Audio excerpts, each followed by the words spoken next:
पूर्णमदः पूर्णमिदं पूर्णात् पूर्णमुदच्यते पूर्णस्य पूर्णमादाय पूर्णमेवावशिष्यते।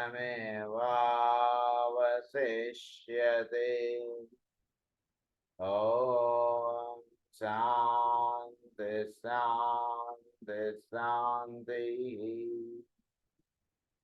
असतो मा सद्गमय तमसो मा ज्योतिर्गमय मृत्योर्मा अमृतंगमय। ॐ शान्ति शान्ति शान्ति।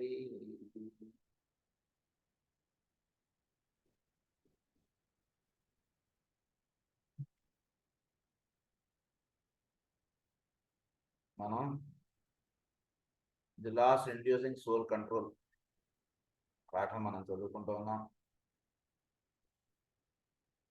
అందులో ఫస్ట్ రూల్ మనం చదువుకున్నాం. ప్రస్తుతం మనం సెకండ్ రూల్లో ఉన్నాం. ది రూల్స్ ఇండ్యూసింగ్ సోల్ కంట్రోల్లో ఫస్ట్ రూల్ ఏంటంటే ది టెండెన్సీ టు సింథసిస్. దాని గురించి మనం వివరంగా మనం చదువుకున్నాం. దాని తర్వాత మనం the quality of the hidden vision, దీని గురించి మనం స్టార్ట్ చేసుకున్నాం. ఇది the quality of the hidden vision అనుకుంటే జస్ట్ స్టార్ట్ చేసుకున్నాం మనం. సో దాంట్లో ప్రస్తుతం పరమ గురువులు వాళ్ళు సూచిస్తున్నటువంటి విషయం ఏంటంటే, ఒకటి సింథసిస్, రెండవది సృష్టి యొక్క ప్రణాళిక. ఈ సృష్టి యొక్క విధానం ఈ విధంగా ఏర్పాటు చేయడానికి దైవం యొక్క లేదా సృష్టి ఎవరైతే నిర్మించారో ఆయన యొక్క దృక్పథం ఏంటి, ఆయన ఏ ఉద్దేశంగా ఇంత ఇది చేశారు అన్నటువంటిది తెలుసుకోవడానికి తెలియబడటం. సో ఈ రెండు ఆస్పెక్ట్స్లో పరమ గురువులు అనేవాళ్ళు ప్రధానంగా పనిచేస్తున్నారు. సో అందులో రెండోది ఇప్పుడు మనం చదువుకుంటున్నాం అది విషయం. సో దాని గురించి మనం జస్ట్ స్టార్ట్ చేసుకున్నాం. దాని కంటిన్యూషన్ ఇప్పుడు మనం చదువుకుందాం. How define it? Men are no longer satisfied to call it God, and they are right, for it is, in the last analysis, that to which God bends every effort.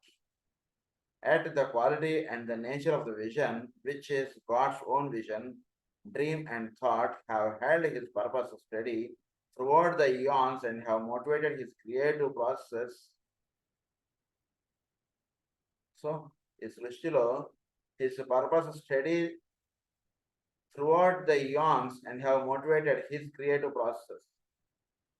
సృష్టి ఆరంభం నుంచి సృష్టి సమస్తం సృష్టిలో అప్పటి నుంచి ఇప్పటి వరకు కూడా అది తెలుసుకోవడానికి కావాల్సినటువంటి సాధన అనండి లేదా కావాల్సినటువంటి విధానం అనేటువంటిది ఇవ్వబడుతూనే ఉంది. దాన్ని తెలుసుకోవడానికి ప్రయత్నం సాగుతూనే ఉంది.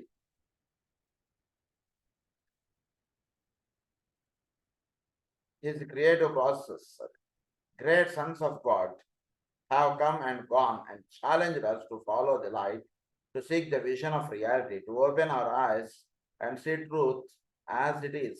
Down the ages, men have sought to do this and have called the method of their search by many names: life experience, scientific research, philosophic questionings. ఇలా అనేక పేర్లతోటి అనేక విధానములుగా ఇవ్వబడినటువంటి చెప్పబడినటువంటి విషయాన్ని ఒక్కొక్కళ్ళు ఒక్కొక్క విధానముగా దాన్ని ఏర్పాటు చేసుకుని దర్శించడం అటువంటి చేశారు. సృష్టి యొక్క విధానమునకు సంబంధించినటువంటి కారణం ఇది హిడెన్ విజన్ అంటే. దాన్ని కొందరు ఫిలసాఫిక్ టీచింగ్స్ అన్నారు, దాన్ని కొందరు లైఫ్ ఎక్స్పీరియన్స్ అన్నారు, సైంటిఫిక్ రీసెర్చ్ అన్నారు. వేదం అనేది సైంటిఫిక్ రీసెర్చ్. సో ఇలా ఒక్కొక్కళ్ళు ఒక్కొక్క విధానముగా చెప్పారు దాన్ని దర్శించడం గురించి.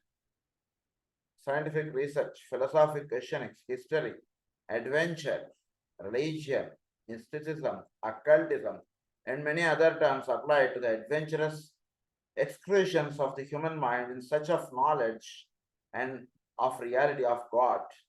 Some have ended up in a maze of astral phenomena and must continue their search later when they emerge chastened from the depths of the great illusion. Others have చాలా మంది ఈ ఆస్ట్రల్ ప్లేన్ లో అంటే ఈ సృష్టి యొక్క రహస్యాన్ని తెలుసుకోవడంలో ఆస్ట్రల్ ప్లేన్ లో ఎక్కువ ఉండిపోతారు. అంటే వాళ్ళ యొక్క అక్కడ ఉన్నది చూడటంగా కాకుండా వీళ్ళు చూద్దాం అనుకునేది చూడడం అనుకునేది ఎక్కువైపోతుంది సృష్టిలో. దైవం వెంకటేశ్వర స్వామి ఆయన అనుకోగానే వెంకటేశ్వర స్వామి అనగానే మన యొక్క ఆలోచన శనివారం అండి, ఆయన రోజు శనివారం నాడు ఆయనకి ఇష్టమైనటువంటి ఇదండి. ఇలా చూస్తున్నావు కానీ అసలు వెంకటేశ్వర స్వామి ఏడుకొండల మీద ఏర్పడినటువంటి అసలు రహస్యం ఏమై ఉండవచ్చు అంటే తెలుసుకోలేకపోతున్నారు చాలా మంది. అది చెప్తున్నట్టు. Others have wandered back into the dark cave of pronounced materialism, of phenomenalism, and must likewise return and reorient themselves, or rather perhaps complete the circle, for who shall say that God is here or there, or from what point his vision can be seen. ఇక్కడ మొదలు ఇక్కడ అంతం అంటుండి చెప్పేటట్టుగా ఉండదు God గురించి తెలుసుకోవడం అంటాడు. ఏంటి మొదలు ఏంటి అంతం, ఎక్కడి నుంచి మొదలు పెట్టాలి దైవం గురించి తెలుసుకోవాలంటే ఆయన యొక్క హిడెన్ విజన్ మనకి దర్శనం అవ్వాలంటే ఏది ప్రారంభం ఏది చివర అంటున్నది ఉండదు. మొత్తం సమస్తం అంతా వ్యాపించి ఉన్నప్పుడు ఆయన గురించి మనం ఉన్నటువంటి స్థితిని బట్టి అది మనకి ప్రారంభం, మనకి ఆయన చేరినది అంతం కనుక అది ప్రారంభం. అలాగే మనకి స్పిరిచువల్ ఆస్ట్రాలజీలో మాస్టర్ గారు ఏమని రాస్తారంటే పూర్ణిమ అమావాస్యల గురించి చాలా వివరంగా చెప్తారట. మామూలుగా సృష్టిలో ఏర్పడేటువంటి పూర్ణిమ అమావాస్యలు ఒకటి, అది కాకుండా ప్రతి జాతకుడికి కూడా పూర్ణిమ అమావాస్యలు వాడి యొక్క జాతక చక్రం చూసుకుంటే వాడికి సన్న మూను కరెక్ట్గా ఎదురెదురుగా ఎప్పుడు వస్తున్నాయి, ఆ రెండు ఎప్పుడు చేరుతున్నాయి ఇది తెలుసుకోవాలి. ప్రతి వాడు కూడా క్యాల్కులేట్ చేసుకోవాలి. ఆ 2 రోజులు కూడా వాడు ప్రధానంగా వాడు క్యాల్కులేట్ చేసుకున్న నెలలో ఎప్పుడు వస్తున్నాయి ఏంటి అనేటువంటిది. అది వాడికి పూర్ణిమ, అది వాడికి అమావాస్య. ఉదాహరణకి అది సప్తం అవ్వచ్చు, అందరికీ అది అష్టం అవ్వచ్చు, ఇంకేదైనా అవ్వచ్చు. బట్ వాడి జాతకానికి అది పూర్ణిమ, అది అమావాస్య. అందులో ఆ 2 రోజులు వాడు చక్కగా సాధన అటువంటిది చేసుకోవడం అటువంటిది అవసరం. సో ఆ రకంగా ఇక్కడ కూడా ఏంటంటే వాడు ఉన్నటువంటి స్థితిని బట్టి వాడికి చేరవలసినటువంటి ఇది ఎప్పుడు ఏర్పడుతుంటుంది. Some lose themselves in thought process and self-indulgent imaginings, and the vision gets hidden behind a multitude of words, both spoken and written. Still others find themselves lost in the clouds of their own devotion and self-awareness. So, still others find themselves lost in the clouds of their own devotion and self-awareness, and in the misty speculation of their own minds and desires. They are at a standstill, lost in the fog of their own dreams of what the vision should be, and thus it eludes them. చాలా మంది వాడి own point of వ్యూలో వాళ్ళు ఎక్కువగా సృష్టిని దర్శించడానికి చూస్తుంటారు. ఇది వాళ్ళ ఓన్ పాయింట్ ఆఫ్ వ్యూ కానీ నిజానికి అక్కడ ఉన్నటువంటి విషయం కాదు. ఇది తెలుసుకోవాలి ప్రతి వాళ్ళు కూడా. సో అదే సత్యం అనుకుని వాళ్ళు ఆ విధంగా కూడా గ్రంథస్థం చేసేస్తారు. కనుక పుస్తకాలు ఎటువంటివి చదువుకోవాలి, ఎలా ఉన్నావు దర్శించుకోవాలి, ఎలా ఉన్నవి మనకి మార్గదర్శకములు, ఇవన్నీ కూడా మనకి ఇంటలెక్ట్ ఇంట్యూషన్ లో మనకి చెప్పారు. ఏ ఏ స్థితుల్లో ఉన్నటువంటి వాళ్ళ గ్రంథాలు ఏ విధంగా ఉంటుంటాయి ఇవన్నీ కూడా మనకు అక్కడ చెప్పారు. కాబట్టి ఆ రకంగా ఇక్కడ కూడా పాయింట్ చెప్తున్నారు. Others the theologians of any school of thought have sought to define the vision and have endeavored to reduce God's hidden goal and intent to forms and rituals, to say with emphasis, we know that they have never touched the reality and the truth as that unknown to them. So vision which lies beyond or behind the vision of the mystic is forgotten in the forms built up in time, and the symbols of the teachings of those sons of God who have been the reality is lost to sight in rituals and ceremonies which must be used to reveal and not obscure. సృష్టిలో మనకి ఇచ్చినటువంటి క్రతువులు వీటి యొక్క విధానములను చక్కగా దర్శించుకోవాలి. ఎందుకు ఈ విధంగా ఇచ్చారన్నటువంటి తెలుసుకోకపోతే ఏమవుతుందంటే ఏదో ఇలానే చేయాలంటే అంటున్నదిగా మనకు మిగిలిపోతుంది. కానీ అలా చెప్పడంలో అంతర్రాష్ట్రం మనకు తెలియదు. ఎందుకు ఇలా చెప్పారు పెద్దలు, ఎందుకు ఇలా చెప్పారో మనకు తెలియదు. అందుకని మన పిల్లలకు మనం ఏం చెప్తాం, వాళ్ళకి ఆన్సర్లు మనం ఇయ్యలేకపోతున్నాం. తప్పెవరిది? మన పెద్దవాళ్ళ దగ్గర మనం పరిపూర్ణంగా తెలుసుకోలేదు. ఒకవేళ వాళ్ళు చెప్పకపోతే మాస్టర్ గారు ఏమంటారంటే, మన పెద్దవాళ్ళు వాళ్ళ పెద్దవాళ్ళ దగ్గర చదువుకోలేదు. అంతే సింపుల్. మన పెద్దవాళ్ళు వాళ్ళ పెద్దవాళ్ళ దగ్గర చదువుకోవాలి. మన పెద్దవాళ్ళ దగ్గర మనం చదువుకోవాలి. అప్పుడు మన పిల్లలకి మనం చక్కగా ఆ విషయాలు అటువంటివి చెప్తే, yes it is most scientific. ఉదయాన్నే లేచి స్నానం చేసి చక్కగా సూర్యుడికి నమస్కారం చేసుకోవాలనేది మోస్ట్ సైంటిఫిక్. అలా ప్రతిదీ కూడా సైంటిఫిక్‌గా ఉన్నటువంటి విషయాల్ని చక్కగా తెలుసుకోవడం అటువంటివి చేయండి అంటున్నారు. The vision is ever on ahead, it eludes our grasp, it haunts our dreams and our high moments of aspiration. Only when a man can function as a soul and can turn the developed inner eye outward into the world of phenomena and inward into the world of reality can he begin to sense God's true objective and purpose, to catch a belief, a brief glimpse of God's own pattern and the plan to which he so willingly conditions his own life and for which the eternal sacrifice of the cosmic Christ is essential. So cosmic Christ యొక్క sacrifice ఎందుకు essential, ఎందుకు లోపల ఉన్నటువంటి రూపం బయట ప్రపంచంలో ఈ విధంగా దర్శనపడుతుంది అంటే, లోపల ఉన్నటువంటి దర్శించాలంటే బయట ఉన్నటువంటి జాగ్రత్తగా మనం స్టడీ చేసుకుంటే లోపల ఉన్నదాన్ని చక్కగా మనం దర్శించగలుగుతాం. సో బయట ఉన్నదాన్ని బయట ఉన్నటువంటి కన్నుతోటి, అంటే మన యొక్క భౌతికమైనటువంటి కన్నుతోటి భౌతికమైనటువంటి ప్రపంచాన్ని చూడడం చేస్తుంటే మనకు సొల్యూషన్ దొరకదు. లోపల ఇంకో కన్ను ఉంది, ఆ కన్నుతోటి దీన్ని చూడడానికి చేస్తే భౌతికమైనటువంటి ప్రపంచాన్ని, అప్పుడు లోపల ఉన్నటువంటి రహస్యాలు మనకు చక్కగా దర్శనం అవుతుంది. అది ఇక్కడ విషయం. With these two divine trends towards synthesis and towards the vision, the hierarchy is at this time primarily occupied. Their watchwords are unification and sight. For humanity, their development will produce the integration of the soul and the personality and the awakening of the inner vision, which will permit a flash of the reality to the inner vision, which will permit a flash of reality to enter into man's consciousness. This is not a flash of his own divinity or a sensing of God as creator. Sensing of God as creator. So దీనివల్ల ఏమవుతుందంటే, మనకి దైవం సృష్టికర్త ఏ విధంగా అయ్యాడు ఏమిటి, లేకపోతే చదువుకోవడంగానే మిగిలిపోతుంది, కానీ అది దర్శనం అవ్వాలి ఎప్పుడు కూడా. కాకపోతే మనం చదువుకుంటాము, చదువుకున్నదిను దానిలో ఉన్నటువంటి ఇది మనకి దర్శనంగా నిలబడినప్పుడు అప్పుడు మనకి బోధపడేది వేరుగా ఉంటుంది. పిల్లవాడున్నాడు 2 × 4 = 4 అన్నటువంటి విషయం వాడికి దర్శించినప్పుడు బట్టి పట్టక్కర్లేదు, దర్శించినప్పుడు బట్టి పట్టాలి.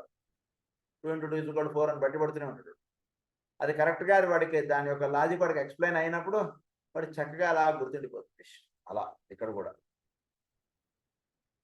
So God has created. This is not a flash of his own.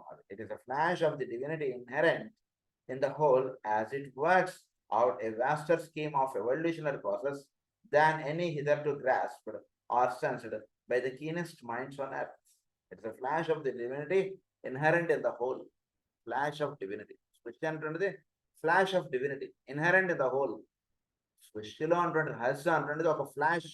దాని యొక్క జస్ట్ ఒక ఫోటో తీశారండి, కృష్ణమూర్తి ఒక ఫోటో తీస్తే ఏమిటంటే సృష్టి. ఆయన ఒకసారి నుంచుని ఉండగా తీసిన ఫోటో ఇది. సో ఈ ఒక ఫోటోని చూసి మనం జాగ్రత్తగా మనం స్టడీ చేసుకోగలిగితే, ఒక ఫోటో ఇది నుంచుని ఉన్నదండి, ఇది కూర్చుని ఉన్నదండి, ఇది పడుకుని ఉన్నదండి అనే విధంగా మనకి సృష్టిలో ఉంటుంటే అన్నీ మనకు తెలిసిపోయి. ఇక్కడ విషయం. So God has created evolutionary. It is a flash of the divinity inherent in the whole, as it works out a vaster scheme of evolutionary process than any hitherto grasped or sensed by the keenest minds on earth. It concerns the vision granted when a man achieves nirvana and enters upon the first stage of the endless path which leads towards a beauty, comprehension and unfoldment untouched as that by the highest types of human insight. It would be well to point out that beyond the stage of illumination as it can be achieved by man lies that which we might call the unfoldment of divine insight. Divine insight అంటున్నది ఎక్కడ ఉంటుంది? Illumination స్టేజ్కి వెళితే అక్కడ అసలు వీడికి ఆ school of థాట్లోకి వీడికి అడ్మిషన్. అక్కడికి వెళితే వీడికి దర్శనం అయిపోతుంది కదా, అక్కడి నుంచి స్టార్ట్ అవుతుంది. సో ఈ ఇల్యూమినేషన్ స్టేజ్ అనేటువంటిది వీడు చేరినప్పుడు లేదా మనకి నిర్వాణ అని అన్నారు.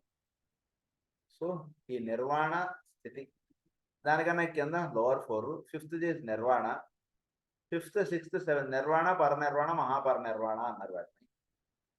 So 5th stage that is ఆత్మిక్ stage, that is nirvana stage. ఎప్పుడైతే ఆ స్థితికి వీడు వెళతాడో అప్పుడు అక్కడ వీడికి గాడ్స్ ఇన్సైట్, డివైన్ ఇన్సైట్ అంటే ఏంటో అక్కడ వీడికి ఇనిషియేషన్ అంటున్నది అవుతుంది అక్కడ ఆ స్థితికి. We have therefore the following unfoldments and possible developments, each of which constitutes an expansion in consciousness, and each of which admits man more closely and more definitely into the heart and mind of God. ఇక్కడ 4 stages లో చెప్పారు మనకి ఇది. ఈ 4 stages ఏంటంటే 1 instinct అన్నారు, 2 intellect అన్నారు, 3 intuition అన్నారు, 4 ఇల్యూమినేషన్ అన్నారు. ఈ 4వ స్థితి చేరినప్పుడు అప్పుడు పైన ఉన్నటువంటిది డివైన్ ఇన్సైట్. దానికి కాదు అంటే సృష్టి యొక్క విధానం కానీ సృష్టి యొక్క అసలు తత్వం కానీ వీడికి దర్శనం అయ్యేది అక్కడ. అంతలోపు దర్శనం అయినటువంటిది అంతా కూడా వీడి ఓన్ పాయింట్ ఆఫ్ వ్యూ తప్పితే నిజంగా ఉన్నది కాదు. ఒక్కొక్కడు ఒక సినిమా చూసాం అనుకోండి, ఒక్కొక్కడు ఒక్కొక్క రకంగా దాన్ని కామెంట్ చేస్తారు కదా, అలా సృష్టి గురించి కూడా. In these words sequentially presented, there is perhaps made clearer to us the fact of God's own vision. More is not possible until each of those words signifies something practical in our own inner experience. ఈ words యొక్క practical inner experience అవ్వాలి. First instinctual ఏంటి, intellect మనలో ఏ విధంగా పనిచేస్తుంది అంటే దైవాన్ని తెలుసుకోవడంలో. Instinctual thought, intellect, intuition, illumination. చక్కగా వీటి గురించి బాగా స్టడీ చేసుకోవాలి మనం. ఇవన్నీ కూడా మనం ఇంటలెక్ట్, ఇంట్యూషన్లో ఒక్కొక్క స్థితి గురించి మనం చక్కగా ఎక్స్ప్లెయిన్ చేస్తారు. ఆ విషయాలన్నీ అక్కడ మనం చెప్పుకున్నాం. సో వీటిని చక్కగా ప్రాక్టికల్ ఓరియంటేషన్ అంటున్నది ఉండాలి. లేదా ఒక కండిషన్ ఉంది, ఈ కండిషన్లో ఇన్స్టింక్చువల్ మైండ్ ఎలా పనిచేస్తుంది, ఒక సమస్య, ఈ సమస్యలో ఇన్స్టింక్చువల్ మైండ్ ఎలా పనిచేస్తుంది, ఇంటలెక్ట్ మైండ్ ఎలా పనిచేస్తుంది, ఇంట్యూషనల్ మైండ్ ఎలా పనిచేస్తుంది, తర్వాత ఇల్యూమినేషన్ మైండ్ ఎలా పనిచేస్తుంది. దీనికి ఎగ్జాంపుల్గా మాస్టర్ గారు ఏమంటారు పతంజలి యోగ సూత్రాల్లో, ఉదాహరణకి టేబుల్ మీద అరటిపండు ఉందండి. ఈ అరటిపండు ఒకడికి చూస్తే ఒక రకమైనటువంటి భావన వచ్చింది, ఒకళ్ళకి చూస్తే ఒక రకమైన భావన వచ్చింది. ఎవరి భావనలు వాళ్ళ వేరు అని చెప్తారు. ఒక చిన్నపిల్లవాడు చూశాడు అనుకోండి, ఆ అరటిపండు నాకు ఇస్తే బాగుండు అనిపించింది.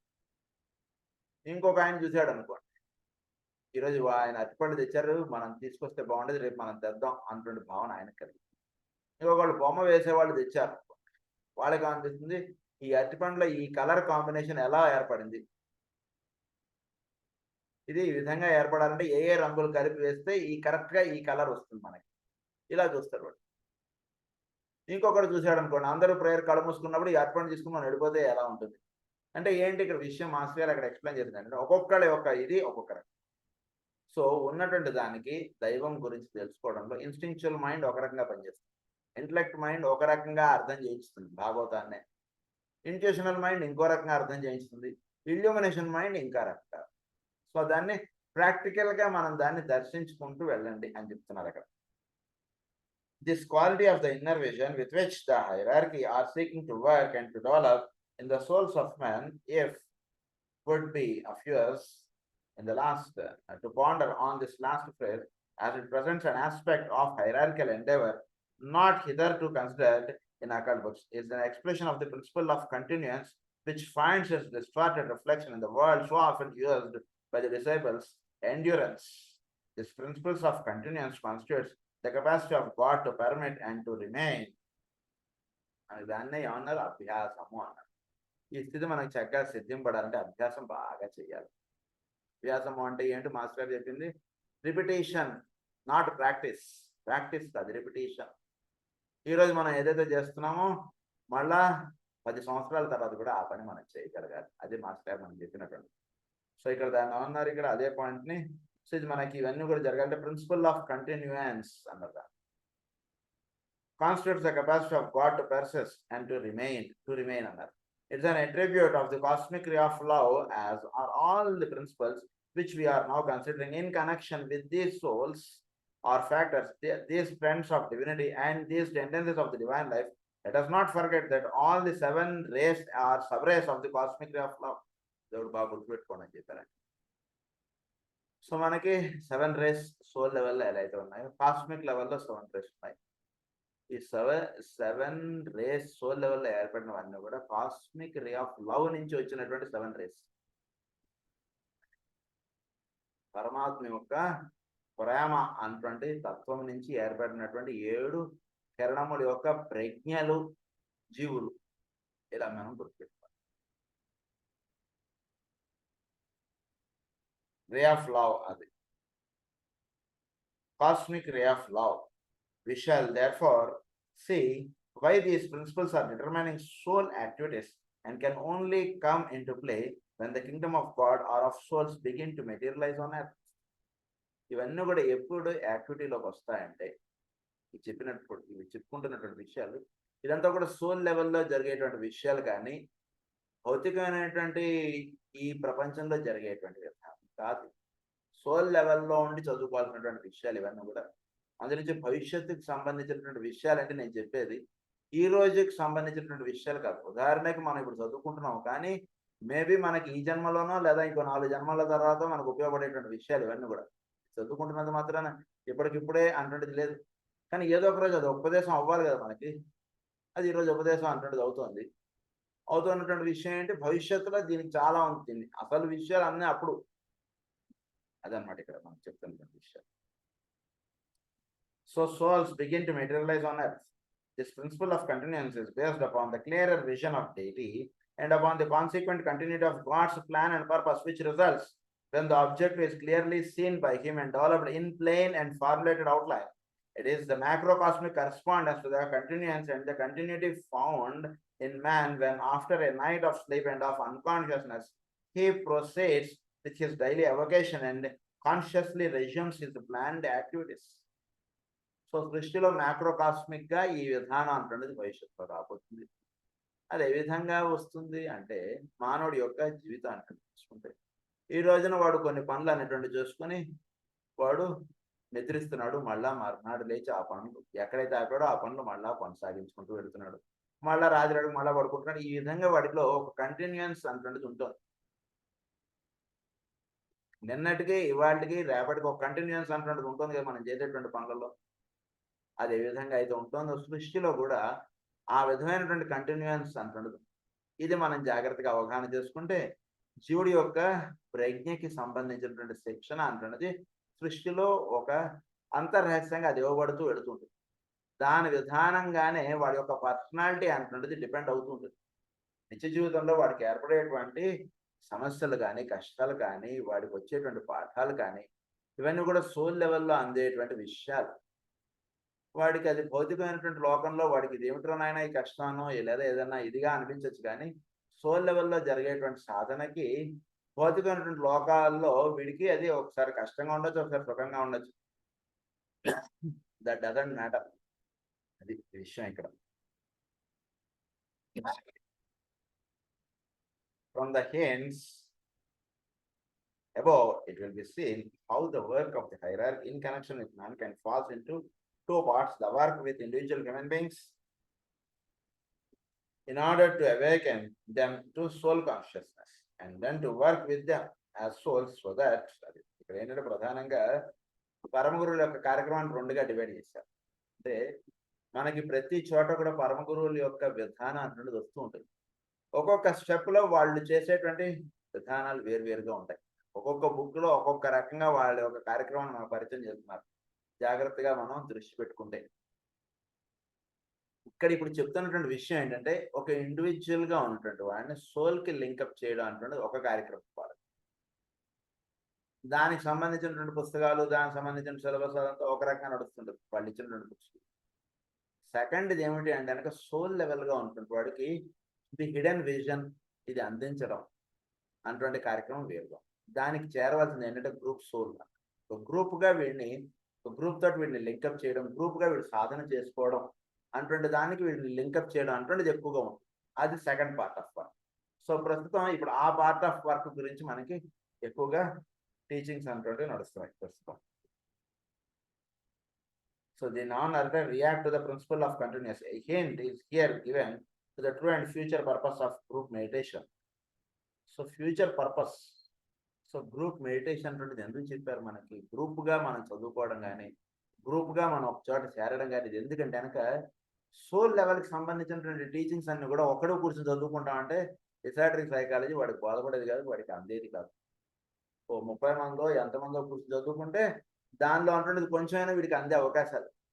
అంటే ఒక సృష్టి అంతా కూడా ఒక గ్రూప్ లేదా ఒక సింథటిక్ యాక్టివిటీగా నడుస్తుంది అంతా కూడా. సో వీడు ఇండివిజువల్గా వెళ్ళి దాన్ని చూస్తాను అంటే జరిగేటువంటి విషయం కాదు. ఒక గ్రూప్గా ఉన్నప్పుడు మాత్రమే దానిలో ఉన్నటువంటి కీస్ అన్లాక్ అవుతాయి. అందు గురించి సెకండ్ పార్ట్ ఆఫ్ పరమగురువుల యొక్క కార్యక్రమం ఏమిటంటే గ్రూప్ సోల్ అని. సో ఇండివిజువల్గా ఫస్ట్ వాడు సోల్ అంటున్నది వాడికి దర్శనం అవ్వాలి. సో ఇండివిజువల్ బీయింగ్ నుంచి ఇండివిజువల్ వాడు సోల్ అంటున్నది వాడికి చక్కగా వాడికి తెలియాలి. సోల్గా వాడికి తెలుసుకున్న తర్వాత వాడు అక్కడి నుంచి గ్రూప్ సోల్కి వాడు లింకప్ అవ్వాలి. వాడు అక్కడే ఆగిపోకూడదు. వాడు 10వ తరగతి చదివాడు, అక్కడ చదువు ఆపేస్తాను అంటే ఉపయోగం లేదు. వాడు ఇక్కడికి ఆపకూడదు. వాడు ఇంకా ఫర్దర్గా చదివి చక్కగా డిగ్రీనో పీజీనో చక్కగా చేస్తే అప్పుడు వాడి వలన సమాజానికి ఒక ఉపయోగం. అది ఎలాగో సోల్గా ఐడెంటిఫై అయినటువంటి వాడు నెక్స్ట్ గ్రూప్ సోల్గా వీడు ఐడెంటిఫై అవుతాడు. గ్రూప్ మెడిటేషన్ అనేది వీడు ప్రత్యేకంగా ఇస్తారు. సో ఆ విధమైనటువంటి టీచింగ్స్ అంటే పరమ గురువులు వాళ్ళు ఇచ్చేటువంటి కార్యక్రమం సెకండ్ పార్ట్ ఆఫ్ వర్క్ వేరుగా ఉంటుంది. అది ఇక్కడ చెప్తున్నారు. తర్వాత ఇది next we are going with third divine instinct or hidden inner trend is the urge to formulate a plan. Third law ఏంటంటే to urge to formulate a plan. ఒక ప్లాన్ అంటున్నది ఏర్పడు. ఒక సృష్టిలో ఒక ప్లాన్ ఉంటుంది. ఎలా అయితే టీచర్కి ఒక ప్లాన్ ఉంటుందో పాఠాలు టీచ్ చేయడంలో కానీ వాళ్ళు సంవత్సరానికి సంబంధించిన ప్లాన్ అంతా వాళ్ళకి వచ్చేస్తుంది కానీ సంవత్సరం ప్రారంభంలోనే.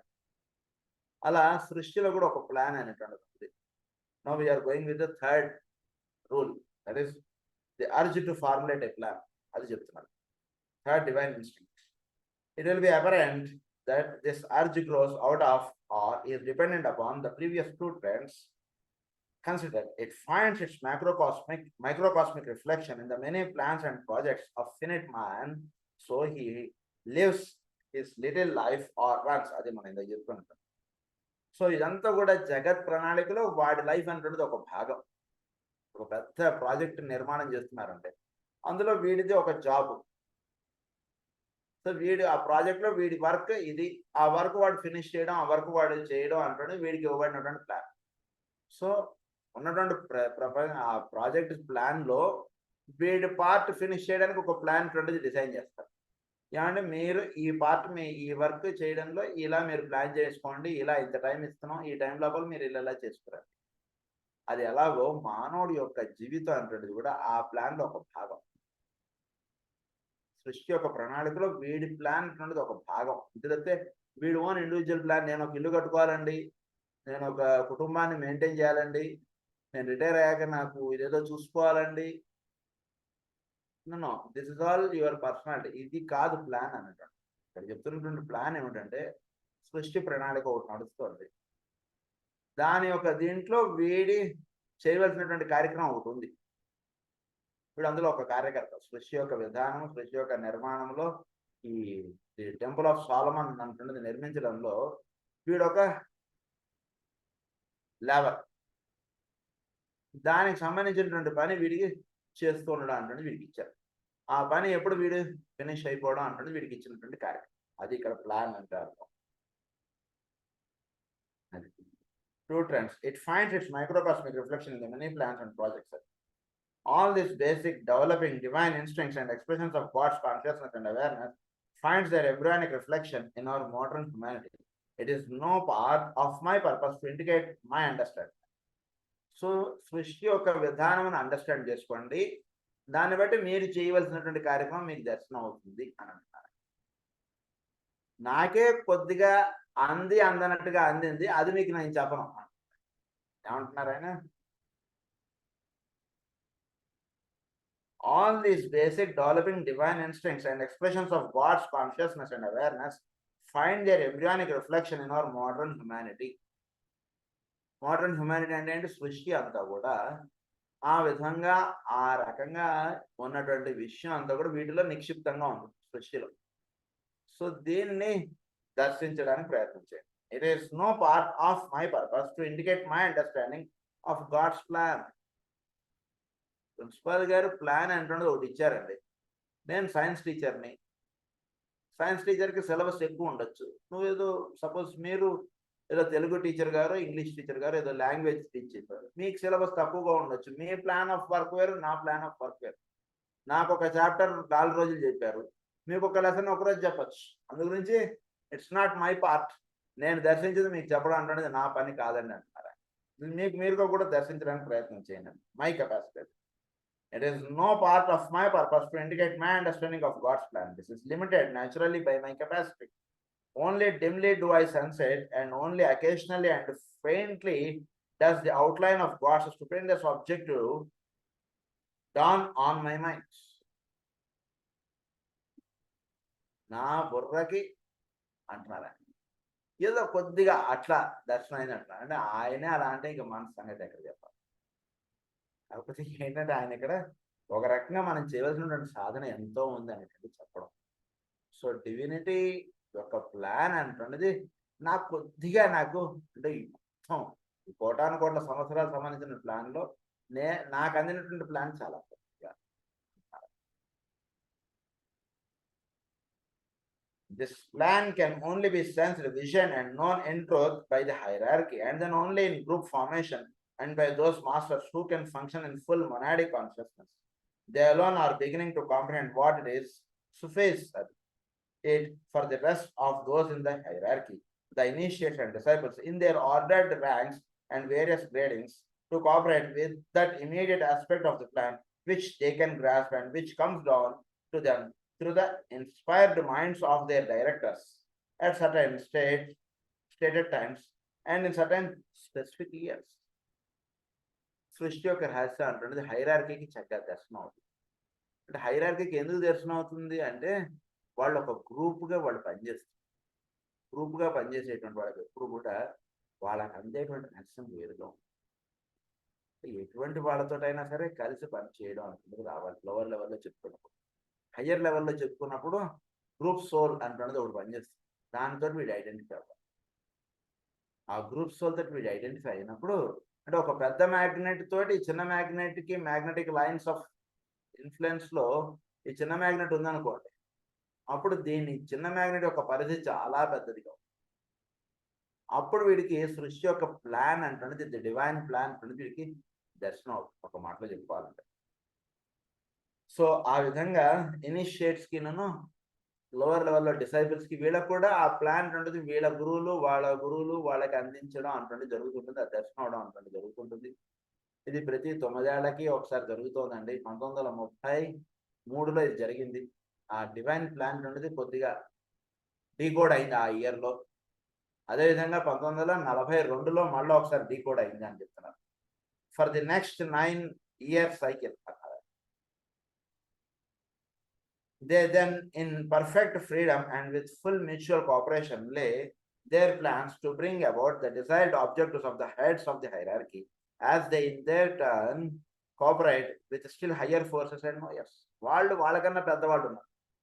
ఉదాహరణకి ఇది పెద్ద ఇన్స్టిట్యూట్ అంటే పెద్ద ఇన్స్టిట్యూట్లో మన ప్రిన్సిపాల్ గారు మన ఒక ఇన్స్టిట్యూట్కి ఈవిడ ప్రిన్సిపాల్, ఈవిడ ఒక ప్లాన్ అనేది వీడికి ఇచ్చారు, దీనిలో వీడు పనిచేస్తున్నారు. ఇలాంటి ప్రిన్సిపాల్స్ అందరూ కూడా కూర్చుని వాళ్ళకు ఒక ప్లాన్ అనేది ఇస్తారు. తర్వాత ఇలాంటి ఇన్స్టిట్యూట్స్ ఈ రాష్ట్రంలో రన్ చేస్తున్న వాళ్ళందరికీ కూడా ఒక ప్లాన్ అనేది ఇస్తారు. కలెక్టర్ గారు, డిఓ గారు ఎవరో. దానికి పైన ఈ రాష్ట్రం మొత్తానికి కాకుండా దేశం మొత్తానికి సంబంధించినటువంటి ప్లాన్, ఎడ్యుకేషనల్ ప్లాన్ అనేది ఒకటి ఇస్తారు. దానికి అటెండ్ అయ్యేవాళ్ళు వాళ్ళు వేరుగా ఉంటారు. మొత్తం ప్రపంచం అంతా ఇలా వెళ్ళిపోతుంది. ఇప్పుడు ఆ నోయర్స్ అనేవాళ్ళు ఎక్కడున్నారు, వీడి ఇక్కడ ఉన్నారు. సో ఈ విధంగా ఆ ప్లాన్ అంటున్నది అలా అక్కడి నుంచి అలా అలా అలా అలా దిగి వస్తుంది. ప్లాన్ అంటున్నది వాళ్ళని నోయర్స్. The above information will probably evoke much interest from those students who are not as yet attuned to the higher values. For all who read this, could they but grasp it, this is the least important part of the chapter and carries for them the minimum of usefulness. Minimum of usefulness అంటే సృష్టి యొక్క ప్లాన్లో వీడు minimum of usefulness అంటే తెలుసుకోవడంలో వీడు ప్రారంభం అంటే చేయాలి. ఆ మినిమం ఆఫ్ యూస్ఫుల్నెస్ వీడు వెళ్ళాలి. అది వీడు కనీసం ఇది చదువుకునేటప్పుడు అంటే మనం ఉన్నటువంటి స్థితి దీనిలో వీడు కనీసం అది తెలుసుకోవడానికి వీడు ప్రయత్నం అంటే చేయాలి. It has for us you will not no practical application. Some might enquire then and rightly why then give out this information. ఇక్కడ ప్రాక్టికల్ అయితే తెలుసుకోవాలంటే నేను ఏం చేయాలండి, ఆయన ఏం చెప్పలేదు. తెలుసుకోవాలంటే ఏం చేయాలి, బాగా జాగ్రత్తగా చదువుకోవాలి. డివైన్ ప్లాన్ తెలుసుకోవాలంటే ఏం చేయాలి అంటున్నది కాదు. అది తెలుసుకోవడానికి కావాల్సినటువంటి విధానం మనకు చెప్పారు. సోల్ లెవెల్ తోటి ఐడెంటిఫై అవ్వండి. సోల్ లెవెల్ తోటి ఐడెంటిఫై అయిన తర్వాత నెక్స్ట్ గ్రూప్ సోల్ తోటి ఐడెంటిఫై అయ్యేటువంటి విధానం ఒకటి చక్కగా తెలుసుకోండి. అంటే వీడు చుట్టూగా అంటే వాళ్ళందరితో కూడా ఇప్పుడు గ్రూప్ సోల్ అంటే వాళ్ళందరితో వీడు లింకప్ అవ్వగలగాలి. నెక్స్ట్ అప్పుడు ఏమవుతుందంటే వీడు గ్రూప్ సోల్ ఐడెంటిఫికేషన్ అనేది వస్తుంది. సో అప్పుడు సృష్టి యొక్క రహస్యాన్ని మనం అందుకని ఇక్కడ ప్రాక్టికల్గా వీడికి స్టెప్స్ ఇవేం చెప్పలేదు. ఎందుకంటే ఇప్పుడు ఉన్నటువంటి స్థితికి సంబంధించినటువంటి పాఠం కాదంటే ఇది ఐఐటి కోచింగ్. ఇప్పుడు వీడు ఉన్నది 8th క్లాస్. ఐఐటి ఎగ్జామ్ రాసేది ఇప్పుడు 8th, 9th, 10th తర్వాత ఇంటర్ ఎప్పుడు అయ్యాక అప్పుడు రాస్తే వీడే. మరి ఇప్పటి నుంచి టీచింగ్ ఎందుకండి అంటే ఇప్పటి నుంచి ఎందుకంటే ఇది ఈ రోజుకి సంబంధించిన సబ్జెక్ట్ కాదండి, తర్వాత జన్మల్లో రావాల్సినటువంటి విషయాన్ని ఇప్పుడు నేను చెప్తున్నాను. చదువుకుంటామంటే చదువుకోండి. ఐఐటికి ఇప్పటి నుంచి ప్రిపరేషన్ మొదలు పెట్టుకుంటే అప్పుడు ఎగ్జామ్ బాగా రాయగలరు. లేదు సార్ అది ఎప్పుడో 5 ఏళ్ల తర్వాత కదా ఇప్పుడే ఎందుకు ప్రిపరేషన్ అని అనుకుంటే దట్స్ అప్ టు యూ. అది విషయం ఆయన ఇక్కడ చెప్తున్నాను. సో అందు గురించి ఆయన ఇక్కడ చెప్పేటువంటి విషయం ఏంటంటే ఇది థర్డ్ ఇనిషియేషన్ కంప్లీట్ అయినటువంటి వారికి సంబంధించినటువంటి సబ్జెక్ట్ చెప్తున్నటువంటి విషయం అంతా కూడా. It comes today through many channels and from many sources such as the wonder of the power behind the present world adjust. ఈ రోజు ఎందుకు మనం చదువుకుంటున్నాం అంటే ఇది అనేక కోణాల్లో ఈ విషయం అనేటువంటిది అందివ్వబడుతుంది. అంటే ఏంటి, ఇన్ని కోణాల్లో చెప్పబడుతున్నటువంటి విషయమును చక్కగా వీడు దర్శించుకొని చక్కగా వీడు ప్రారంభం అంటే వీడు చేసుకుంటే దీని యొక్క వినియోగం అంటే భవిష్యత్తులో వీడికి అర్థమవుతుంది. ఇలా చెప్పుకున్నటువంటి ఐఐటి ఎగ్జామ్ దాకా the instinct of deity is closely connected with the law of economy and is an expression of the principle of materialization. Instinct of deity అంటే దైవమును గురించి తెలుసుకోవడం. అది ఏమిటి, ఉదాహరణకి సౌందర్య లహరి. ఏమిటి సౌందర్య లహరి అంటే అమ్మవారి యొక్క తత్వము, అదంతా మనకి సృష్టి యొక్క రహస్యం ఇవన్నీ చెప్పడం. So that is all belongs to the third రే. అంటే ఆ హయ్యర్ థింగ్ కావాల్సినటువంటి సబ్జెక్ట్ అంతా కూడా అక్కడ ఇచ్చారు.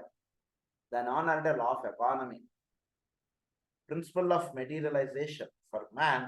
It has to be studied, grasped and wrought out thought the right use through the right use of the mental body working under the influence of atma or spirit. So శోధించి సాధించి అంటారు చూసారా, ఆత్మ ప్రజ్ఞ లెవెల్లో ఇప్పుడు శోధించి సాధించి అంటే ఇప్పుడు ప్రజ్ఞాత్మకంగా ఉన్నటువంటి వాడు పైనటువంటి తత్వాన్ని చేరడానికి కావాల్సినటువంటిది ఏమిటంటే ఈ లా ఆఫ్ మెటీరియలైజేషన్. అది ఏ విధంగా వెళ్ళింది, మూల ప్రకృతిగా ఉంటున్నది ఏ విధంగా సృష్టిలోకి దిగి వచ్చింది అంతా కూడా యాక్టివ్ ఇంటెలిజెన్స్ అన్నమాట. ఆ యాక్టివ్ ఇంటెలిజెన్స్ అంతా కూడా థర్డ్ రే. సో ఈ థర్డ్ రే అంటుంటది వీడు ఎప్పుడైతే వీడు third initiation the trend to synthesis has finally to be wrought out in the brain conscious. దీన్నే మనకి ఏమని చెప్తున్నారు, the principle of continuous has to be wrought out in the conscious knowledge by the right use of the astral or desire nature. So వీళ్ళలో desire nature ఒకటి ఉంది, వీళ్ళలో బుద్ధి plane అంటుంది ఒకటి. ఇవన్నీ కూడా బుద్ధిమయ లోకాల్లో కూర్చి చదువుకోవాల్సినటువంటి గ్రంథాలు సౌందర్య లహరి. సో ఇది చక్కగా బుద్ధిమయ లోకాల్లో కూర్చున్నప్పుడు అంటే చక్కగా బుద్ధి ఒక చోట కేంద్రీకృతంగా ఉన్నప్పుడు అప్పుడు వీడు అవిధ్యాన అంత స్థిర మేర ద్వీప నగరి అని చదువుకున్నప్పుడు వీడికి దర్శనం అయ్యేటువంటిది వీడు. అది మనకు శంకరాచార్య వారు ఇచ్చింది. సో వీడు బుద్ధి ప్లేన్ లో ఉన్నప్పుడు వీడు ఆత్మ అంటే స్పిరిట్ ఆస్పెక్ట్. సో దానికి కావాల్సినటువంటి అక్కడికి తీసుకువెళ్ళవలసినటువంటి ఇదంతా కూడా లా ఆఫ్ మెటీరియలైజేషన్. సో దానిలోకి వీడు అడుగు పెట్టగలగడం అంటున్నది జరుగుతుంది ఎప్పుడంటే కనుక ఈ లా ఆఫ్ మెటీరియలైజేషన్ వీడు చక్కగా దర్శనం అయినప్పుడు. అంటే wrought out into conscious knowledge by the right use of the astral or desire nature. వీళ్ళలో ఈ డిజైర్ నేచర్ ఒకటి, దీనికి పైన ఉంటుండేది బుద్ధి. ఈ రెండు కూడా చక్కగా పెయిర్ అవ్వాలి. ఈ రెండు కూడా డిజైర్ నేచరు, బుద్ధికు ఈ రెండు చక్కగా పెయిర్ అయిపోయినప్పుడు అప్పుడు ఈ డిజైర్ నేచర్ లో ఏది పడుతుంది అంటే కనుక పైన అంటుండే చక్కగా వీడి యొక్క డిజైర్ నేచర్ లో పడుతుంది. అంటే ఏంటి, బుద్ధిక్ ప్లేన్ లో ఇప్పుడు నిధి చాలా సుఖమా, రాముని సన్నిధి సుఖమా అంటే ఏంటి, ఇక్కడ అది ఏర్పడాలంటే ఏమిటి అంటే రాముడి సన్నిధి సుఖమే అనుకోండి, కానీ నిధి లేకపోతే ఎలా అండి అనిపిస్తుంది డిజైర్ నేచర్ లో ఉంటుంటాడు. వాడి గురించి కాదు పాడింది ఆ పాట. రాముడి సన్నిధి సుఖము అంటుండే తెలిసిన వాడికి ఎటు అంటే ఈ డిజైర్ నేచర్ వెళ్ళి ఇంట్యూషన్ నేచర్ లో కలిసిపోయి అప్పుడు రాముని సన్నిధే సుఖం అంటుండే చూస్తుంది. అంత లోపుగా ఉంటుండే వాడికి నిధి కూడా సుఖమేనండి, రాముడి సన్నిధి కూడా సుఖమే, అది కాదని లేదు, నిధి కూడా సుఖమేనండి అని పాడుకుంటాడు మామూలు వాడైతే. సో ఈ డిజైర్ నేచర్ వెళ్ళి ఇంట్యూషనల్ నేచర్లో కలవాలి. కలిసినప్పుడు అప్పుడు ప్రజ్ఞ అన్నటువంటి స్థితిలో వీడు చేరినప్పుడు అప్పుడు వీడికి చెప్పబడినటువంటి పాఠాలు ఇవి. సో ఇది ఎందుకు చెప్తున్నా అంటే వీడి యొక్క బ్రెయిన్ కాన్షియస్నెస్ అంటే నెక్స్ట్ పాయింట్. సో బ్రెయిన్ అంటే వీడి యొక్క మెథడ్కి, వీడి యొక్క బ్రెయిన్కి ఆ హయ్యర్ సీక్రెట్ అందాలి అంటే ఏంటంటే ఈ డిజైర్ నేచురల్ ఇంట్యూషన్లో కలిసిపోవాలి. వీడి యొక్క ఫిజికల్ కంఫర్ట్కి సంబంధించినటువంటి డిజైర్స్ ఇలాంటివి ఏవి ప్రధానంగా వీడికి ఉండకూడదు. ఒకే ఒక హయ్యర్ కాన్సెప్ట్గా వీడు ఉండాలి. అది మాత్రమే వీడి కోరికగా ఉండాలి. వేరే ఇవన్నీ అవసరం లేదు సార్. మీకు భోజనం పెట్టమంటారా, మంచి ఇల్లు ఇమ్మంటారా, మీకు ధనం వస్తువులు ఇవన్నీ అందుగురించే కథలన్నీ మనకి ఈ విధంగా రాస్తారు. అవేవి అక్కర్లేదు సార్ అంటాడు. ఇవన్నీ అవసరం లేదు, ఒకటే కావాలంతే. అది ఇంట్యూషనల్ ప్లేన్లో ఉన్నటువంటి వాడు కోరేటువంటిది. సో వీడి యొక్క డిజైర్ నేచురల్ ఇంట్యూషన్లో వెళ్ళి కలిసినప్పుడు ఇంట్యూషన్ నుంచి పైన ఉన్నటువంటిది ఆత్మిక్ స్పిరిట్లో ఉన్నటువంటి దర్శించినప్పుడు అది వీడి బ్రెయిన్ మీద పడాలి. బ్రెయిన్ మీద పడాలంటే బ్రెయిన్కి వేరే ఏవి చూసినా సరే వాడి మీద దృష్టి వెళ్ళనే వెళ్ళకూడదు. అంటే అది ఇక్కడ చెప్తున్నటువంటి విషయం. దాన్ని ఏమన్నారంటే the principle of continuance has to be wrought into conscious knowledge by the right use of the astral or desire nature working under the influence of buddhi అన్నారు. The trend to synthesis has finally to be wrought out in the brain consciousness upon the physical plane under the influence of the monad. But under the influence of monad అంటే ఏంటి, ఇక్కడ ఇది యొక్క బుద్ధిమయ లోకాల్లో వీడు వెళ్ళినప్పుడు ఈ బుద్ధిమయ లోకాల్లో వీడు సౌందర్య లారి చదువుకున్నాడండి. సౌందర్య లారి చదువుకున్నప్పుడు వీడు నెమ్మదిగా అలా జారిపోయాడు. అప్పుడు ప్రజ్ఞ నుంచి ప్రజ్ఞలో అలా ఉండడం అంటుండే వీడు సిద్ధించింది. అదంతా దేని చేతి జరుగుతుందంటే మొనాడ్ యొక్క ఇన్ఫ్లుయెన్స్ అంటుండేది అక్కడ పనిచేస్తుంది. ఆ మొనాడ్ అంటుండేది ఇన్ఫ్లుయెన్స్ వీటి మీద పనిచేసినప్పుడు అప్పుడు అక్కడ ఉన్నటువంటి వైకుంఠం గురించి వర్ణన అంటుండేది ఉంటుంది. వైకుంఠములోకి వెళ్ళడమే చాలా ఇది, దాన్ని వర్ణించడం ఏమిటి అసలు అంటే ఏంటి, ఏ స్థితిలో ఉంటే వీడు వైకుంఠాన్ని వర్ణించగలుగుతాడు, ఏ స్థితిలో ఉంటే ఆనందమయ లోకం గురించి వర్ణిస్తారు మీరు చెప్పండి.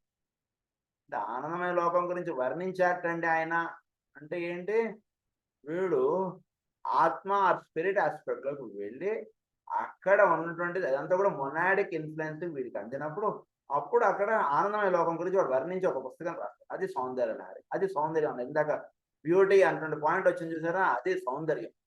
ద రియల్ సౌందర్యం ఈజ్ ఆత్మిక్ స్టేట్, సౌందర్య లహరి. అది ఆత్మ అటువంటిది ఉండేది, అదే రియల్ బ్యూటీ. అందుగురించి మనకి టారస్ లో ఏమని రాస్తారు అమ్మవారిని, ద బ్యూటీ ఇన్హెరెంట్. గురించి అమ్మవారిని ఎలా వేస్తారంటే అయ్యవారి యొక్క హృదయంలో అమ్మవారు ఉన్నట్లుగా వేస్తారు. అంటే ఆత్మమయ లోకాల్లో నిజమైనటువంటి బ్యూటీ అంటున్నది అక్కడ ఎగ్జిస్ట్ అవుతుంది. అసలు నిజమైనటువంటి సౌందర్యం వైకుంఠం, ఆ వైకుంఠాన్ని వర్ణించాడు, ఆ సౌందర్యాన్ని ఆయన ఇలా గానించాడు. అవి ధ్యానం. సో ఆ స్థితికి సంబంధించినటువంటి విషయం దాని owner the trend to synthesis finally అది వీడికి అది పదాల్లోకి రావాలి. అది చాలా బాగుంది సార్ అంటే ఉపయోగం లేదు, అది పదాల్లోకి తీసుకురావాలి.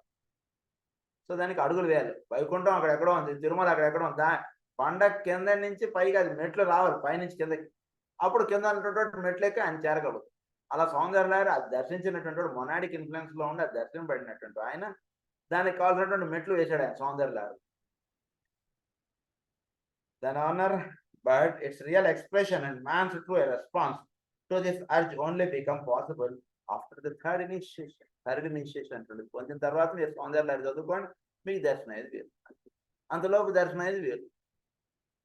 అయితే మనం ఇప్పుడు థర్డ్ ఇనిషియేషన్ స్టేజ్లో ఉన్నామా అండి అంటే, ఉన్నామా అని కాదు. థర్డ్ ఇనిషియేషన్ స్టేజ్లోకి వెళ్ళడానికి లేదా ఆ స్థితికి సంబంధించినటువంటి పుస్తకం ఇప్పుడు మనం చదువుకోవడం జరుగుతుంది. మనం నెమ్మదిగా ఆ స్థితిలోకి వెళ్ళినప్పుడు చక్కగా అక్కడ ఉన్నటువంటి లోకాలు మనం చక్కగా చేస్తాం. ఆ విషయం అంతా ఇప్పుడు చెప్తున్నాను. We have here received much upon which to ponder, to think and to meditate. Let us search for the thread of gold which will lead us in waking consciousness into the treasure house of our own souls, and there let us learn to be adorned with all that breaks, to sense the vision for the whole as far as we can, and to work in unison with God's plan as far as it has been revealed to us by those who know. ఎవరైతే దీనికన్నా పైన దర్శించారో వాళ్ళు దర్శించినటువంటి విషయాన్ని మనకు చూపిస్తున్నారు. అందులో ఒకటి సౌందర్యం. సో ఆ దర్శింపడినటువంటి విషయాన్ని మనం చక్కగా దర్శించుకోవడానికి కావాల్సినటువంటి ఏర్పాటే మనకు సాధన. ఇదంతా కూడా థర్డ్ ఇనిషియేషన్ స్టేజ్లోకి వెళ్ళిన తర్వాత పైన ఉన్నటువంటి విషయాలు చెప్పబడుతూ ఉండేటువంటి రహస్యాల గురించి చెప్తున్నటువంటి లాస్ ఇవన్నీ కూడా. దీని గురించి ఫర్దర్ కంటిన్యూషన్ నెక్స్ట్ క్లాస్లో చెప్పుకుందాం. స్వస్తి ప్రజాభ్యః పరిపాలయంతాం న్యాయేన మార్గేణ మహీం మహీషాః గో బ్రాహ్మణేభ్యః శుభమస్తు నిత్యం. లోకాః సమస్తాః సుఖినో భవంతు. లోకాః సమస్తాః సుఖినో భవంతు.